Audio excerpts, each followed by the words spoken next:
климата в настоящее время представляет собой растущую угрозу в достижении целей устойчивого развития для всего человечества, несмотря на продолжающуюся пандемию коронавируса.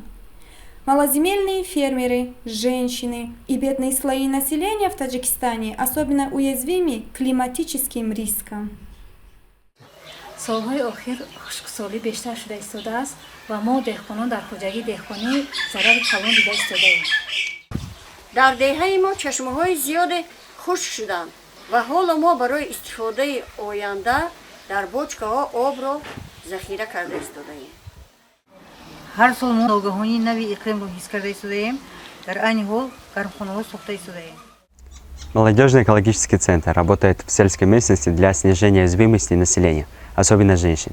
Мы повышаем осведомленность и помогаем внедрять адаптационные меры и климатически умные технологии, которые помогают сельчанам противостоять негативному воздействию изменения климата.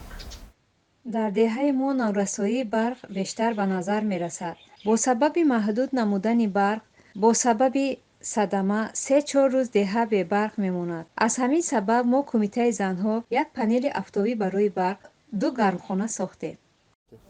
пайдо шудани мавҷҳои гармии ногаҳонӣ ва хушксолӣ дар давраи кишт ки боиси нобуд гаштани зироат мегардад.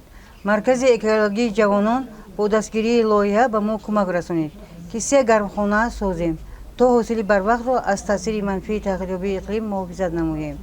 Мо 5 системаи обёрии қатрагӣ насб кардем. В рамках проекта совместно с женскими группами мы провели оценку климатических рисков и разработали планы по действию и адаптации к изменению климата. Реализация этих планов и внедрение климатических умных технологий поможет сельским общинам и сельским женщинам более успешно противостоять изменению климата.